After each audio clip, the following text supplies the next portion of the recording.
We all come from different walks of life, and we face many challenges in life. Whatever you may be going through right now, or whatever you have gone through, I need you to know that you are not alone. I'm Mildred Towns. Let's be real about real life issues.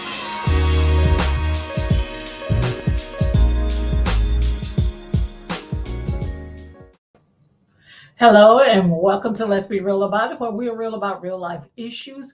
I am your host, Mildred Towns. This is a no holds barred zone. Some of the contents of the show may be offensive to some, but that is not the intent of the show. I want to bring my special guest back for part two.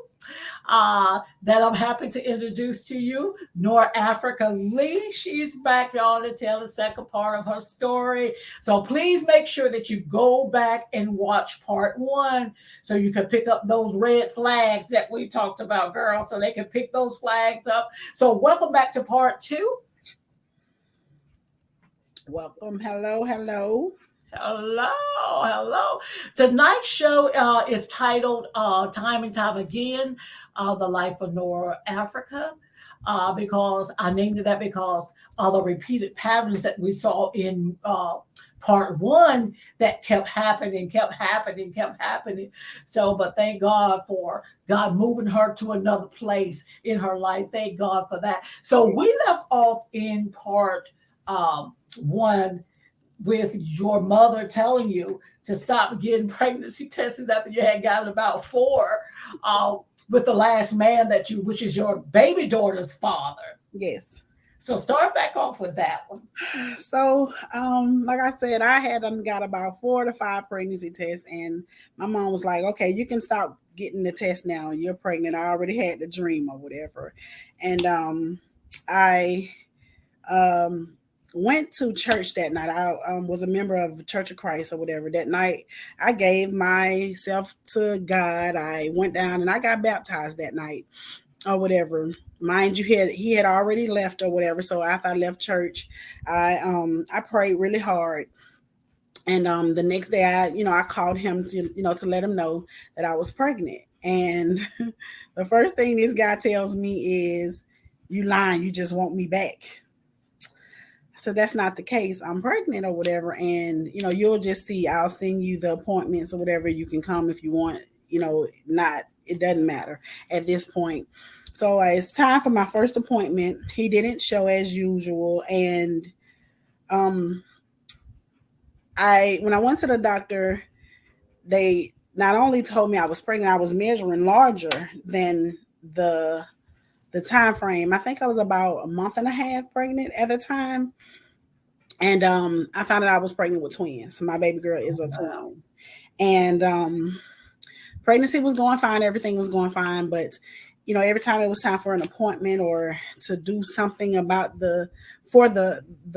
during the pregnancy, he would just not show. He pretty much denied her the whole while, denied them the whole while.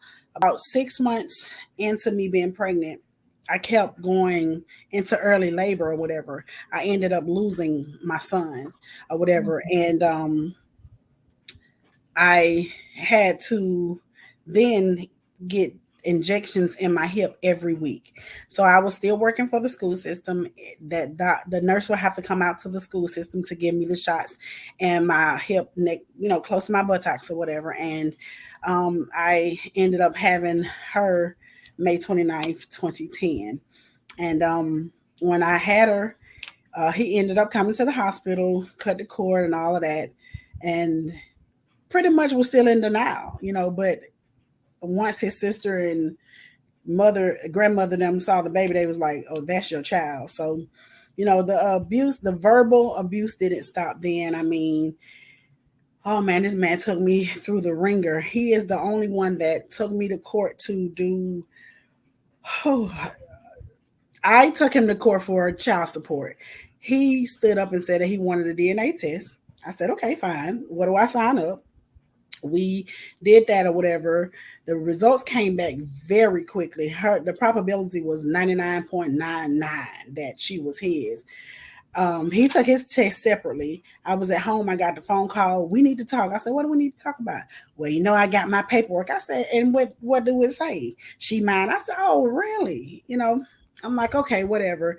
It started there. This man took me to court for legitimation, name change, you name it. He took me to court, but he wasn't active. Like, he wasn't active. He wasn't supporting. He wasn't doing anything. When I did decide to let her go, he would smoke around her. She had ear infections after ear infections after ear infections, because of the smoking and the different things he would do. We went to court over 20, 30 times, back and forth about child support and everything. And he just gave me the blues. You name it, he done it. Everything except for physical, but he tore me down. Oh, goodness. Mm-hmm.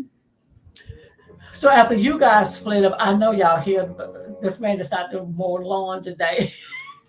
So after you guys split up, you met back up with David Lee, who was a childhood friend, and what transpired with that, and your emotional state at that time.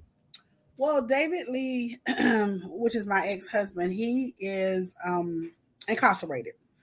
I met back up with him. We were friends in elementary school. So we were 8 and 9 when we first met or whatever. We lived in the same neighborhood. We went to the same elementary school, middle school, and high school or whatever. And like I said, when I met back up with him, he was in prison.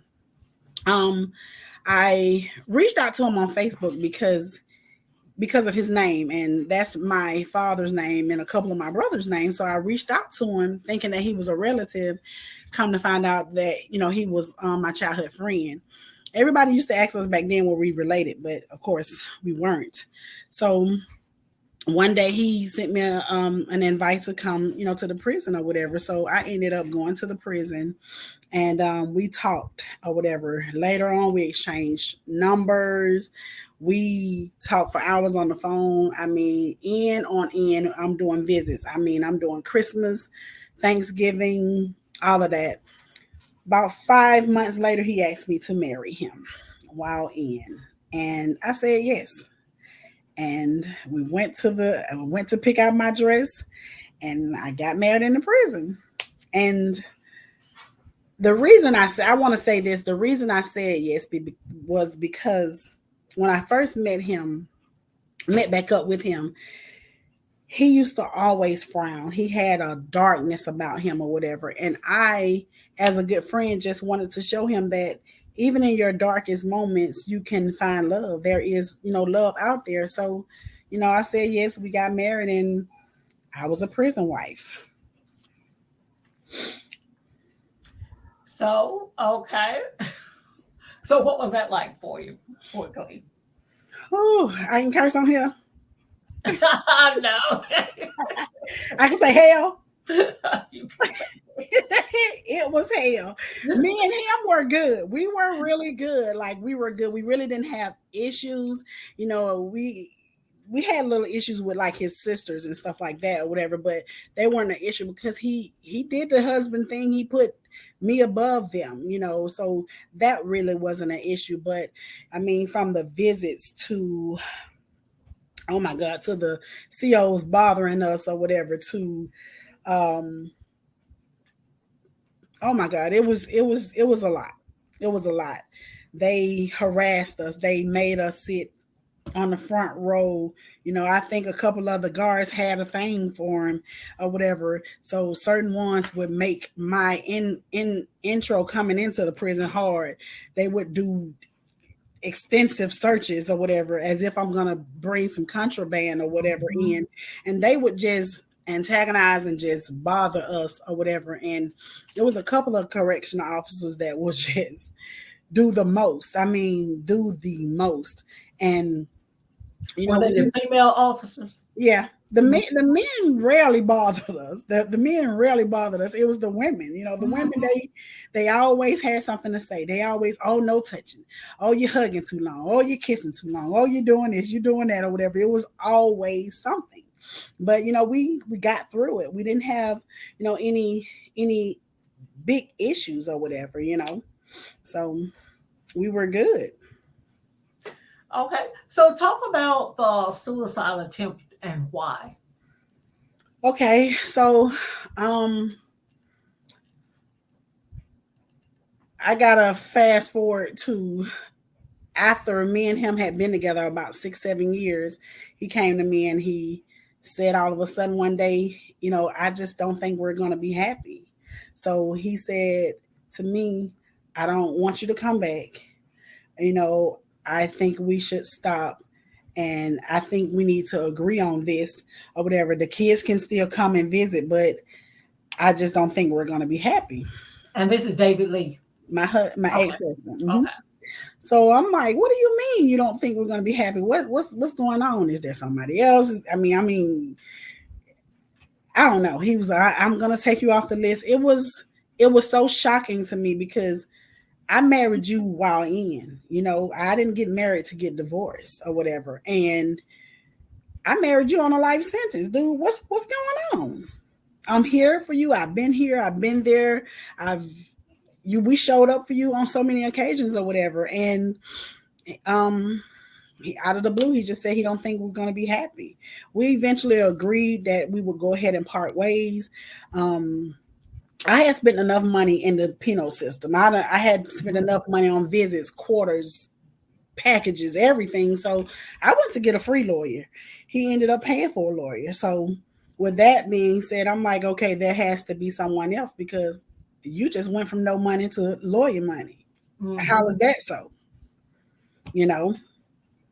So after the divorce, you know, I was just I got in a really dark place because I was just in shock or whatever. A couple of friends was like, "You should have known this was gonna happen," this, that, and the other. And I fell into a financial rut. So while I was purchasing my home, becoming a new homeowner, at the same time I was getting ready to, be divorced. So I had a bittersweet moment and I fell into this financial rut. And then COVID hit, of course. And when it hit,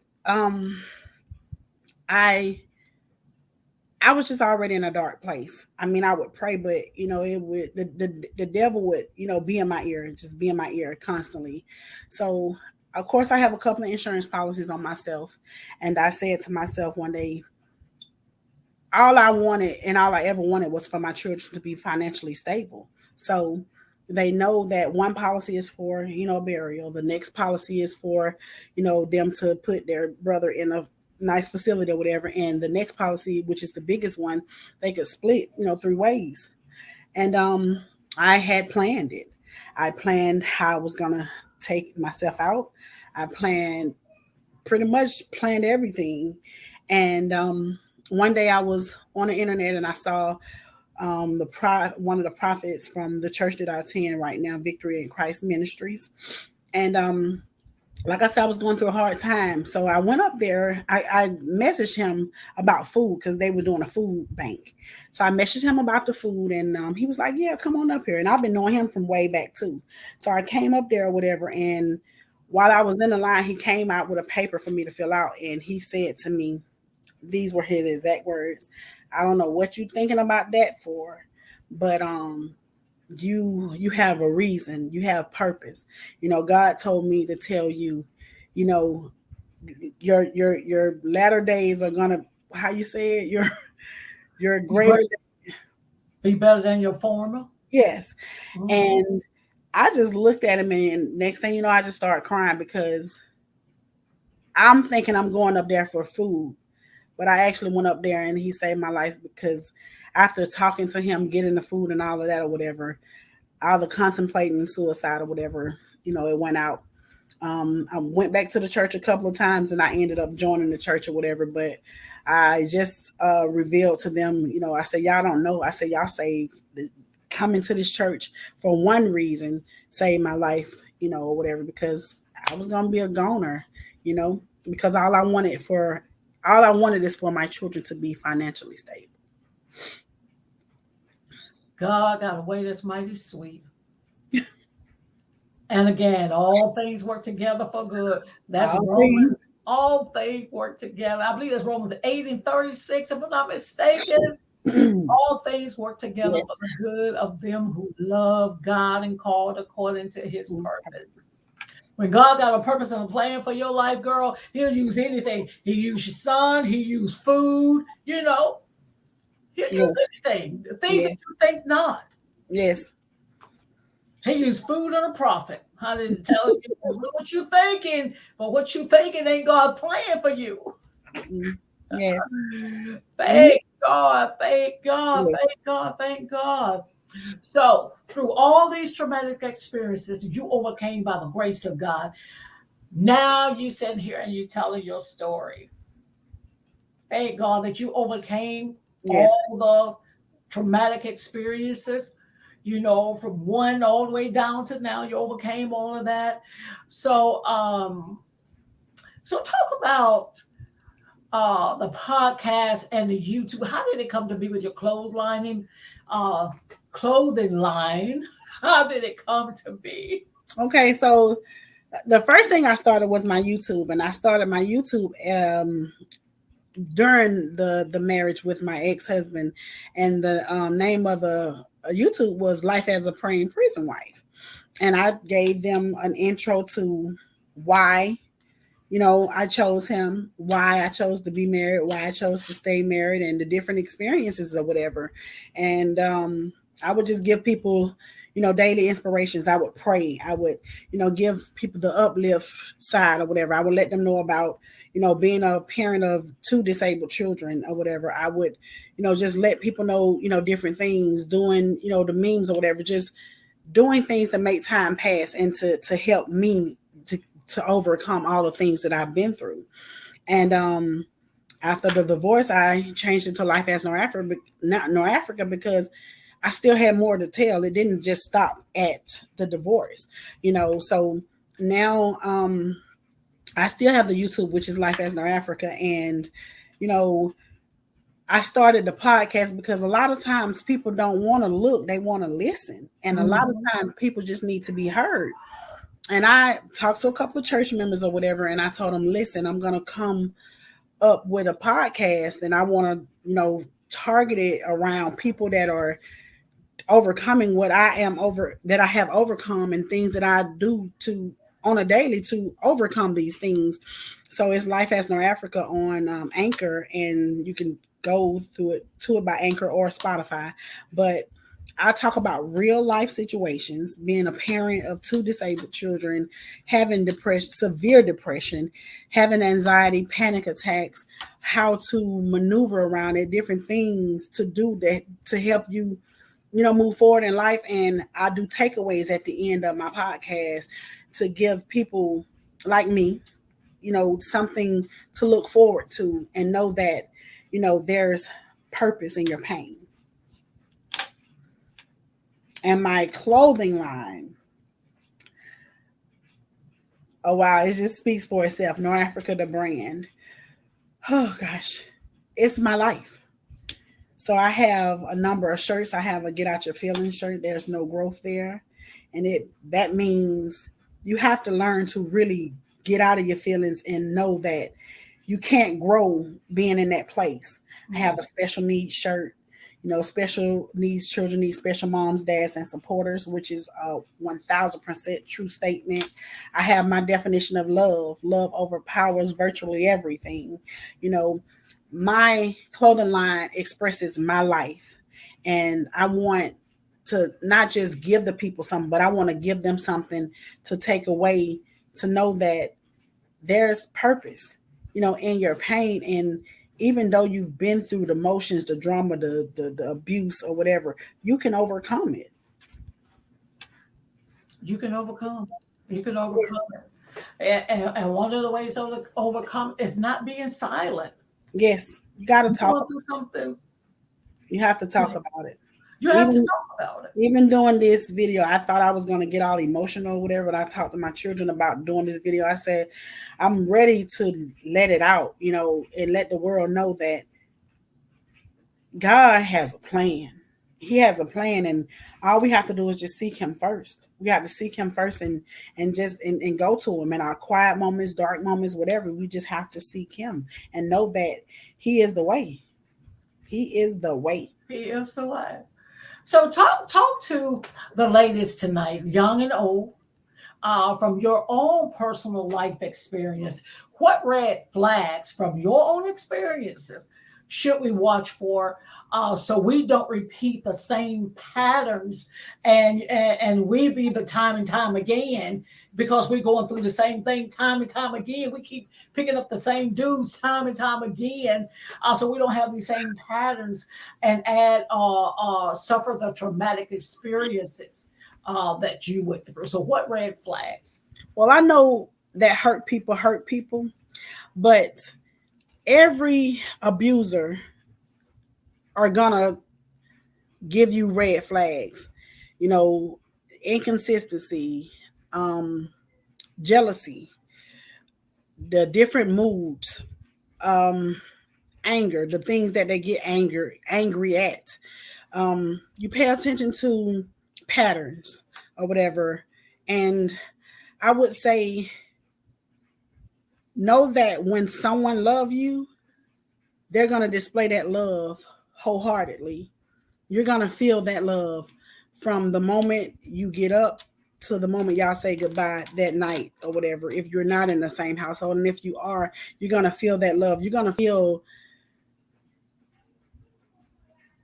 if that person really truly cares. So I would say if there's a lot of cursing, if there's a lot of checking on you, the jealousy, uh,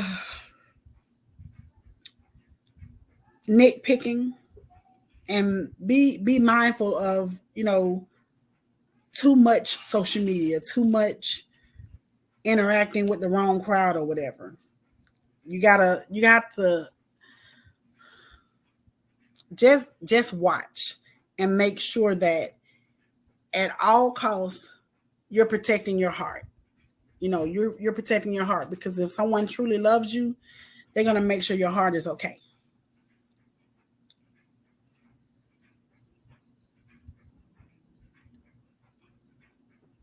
They're gonna make sure your heart is okay. Because my thing is, a man that say he loves me, he can't beat me. Mm-mm. That's not showing love. Nope. If he's beating me, that's no love. Say I'm in love with you, because there's a difference between I'm in love with you and I love you. Love you. Mm-hmm. And I learned that with my ex-husband. Yes. He looked at me one day, he said, I love you, and then it hit me. I said, but you're not in love with me. He said, no. After 13 years, girl, he said, no, I love you, but I'm not in love with you. And that's when it really, really dawned on me that there's a difference. When a man say, I love you Yep. and I'm in love with you, because if a man is in love with you, he's not going to cheat on you. He's going to be faithful. Mm-hmm. You're going to be the pride of his life. Yes. He's going to wake up in the morning with you on his mind. He's going to go to bed with you on his mind.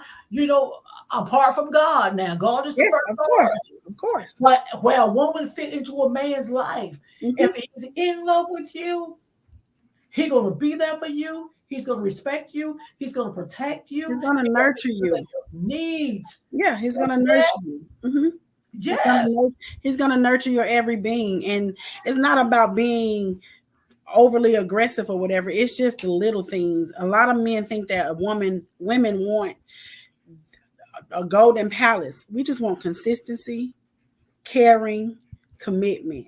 That's it, And if you're speaking long term, show me those things, And if not, then communicate that in up front, because communication is key. It's about expressing yourself to one another, seeing seeing where you all are, and seeing where you're trying to go, and if you're trying to grow together. Mm-hmm. Mm-hmm. Because if all you want is a friendship, as you say that up front. Say that. Say that up front. Say that. If you're not looking for anything long term, say that up front. I'm just looking for a friend. I just want you to be my Yeah, friend. I'm not looking to get married. I'm not looking for a girlfriend or anything like that. yeah. Just a Communication. friend. Say Yes, it up front. yes, yes. Don't drag the woman There's along. You there's no know, need. yes. And one more thing that I want to ask you: what did you learn from your experiences, and what victories did you take away from your experiences? Well, so what did you learn, and what victories did you take away? What I learned wholeheartedly is not to settle, and that I am worth more than I can even imagine. What I've learned is that God is love, and if He loves you and He's inside of you, there's no one good thing that He will hold from you. There's not one good thing that is in His plan and purpose that He will hold from you. And I take a part of God with me everywhere I go. I don't care where I'm going. If I can't take God, I ain't gonna go. You know, and I've learned to love me more, to be in love with me, to look in the mirror in the morning and say, "Good morning, beautiful. You're worth it." Good morning. You know, today my I have a picture right here that says, "Today I think I'll just be happy." Mm-hmm. And you got to be happy with you because it starts with you. You can't let anybody rob you of joy or peace because they didn't give it to you. You have to be your own happiness. You have to be your own happiness. I know that was a song, and it says, "This joy that I think Shirley Caesar made it. This joy I have, the world didn't give it, the world can't take it away." And so sometimes we find, and I'm guilty of it, Mm-hmm. let people take so much away from us. Mm-hmm. To you lose yourself. I remember there was a time I lost myself. I didn't go Mm-hmm. to church. That some of the sisters in the church said, say that's when people wearing stockings back then, girl. Put on stockings. Put on some stockings. I lost the sense of myself. Mm-hmm. Mm-hmm. And I talk about that in my book, Losing the Sense of Myself. So Yes. somebody else had to tell me, and my niece had to come along and build me back up. Yes. She had to speak life into me to build me up. Yes. I had lost all sense of who I was, Yeah. and being a woman, being a godly woman, just lost sense of who I was just by the things that I was encountering in life. Yeah. And we as women we need to talk about these things. We need Need to to talk talk about about it, so we know what to tell the younger generation, that went through or is going through what we've been through. Don't be afraid to talk about it. it. Don't be afraid to talk about Holding it in, suppressing it only puts you in a state of mind to where you will settle. If you don't talk about it and they know that there are escapes, there are plans, there are different things that you can do. You have to talk about it. You have to talk about it to get yourself out of that rut. And I know some people don't have the gut to, but you gotta talk about it and get it out and don't suppress. Like you have to let it out. You have to. You have to. Because I was one of them, and I know I got to go. I was one of them that held secrets because I didn't want nobody to know. Yeah, That's what my book say. My closet secrets revealed. God said, exactly. reveal the stuff. You got to reveal the stuff. What's And that? it brings such a freedom when you reveal it. You What's know, that a scripture? secret, What's that scripture you gave me yesterday, James? 5 and 16, girl. 5 and 16, confess your faults one to the other, or confess your sin one to the other. Some versions say that you may be healed, Yes. that you could pray one for the other. Confession, confession, Yes. confession. Yes. Yes, confess this stuff one to the other that you can be Mhm. healed. Yep. NorAfrica, thank you so much for being on the show. Thank Thank you you. so much. And tell people how they can order your book, your podcast, go on your podcast, your YouTube. Not your book, girl. You got a book coming. It's And I more, do I have those two of you coming. I you do got a have two book coming. coming. I do have two coming. So you can reach me on my podcast on Anchor or Spotify at Life as No Africa, on my YouTube Life as No Africa, and on my website is www.norafricathebrand.com. Amen. Amen. It's been a pleasure having you. Girl, it's been a pleasure.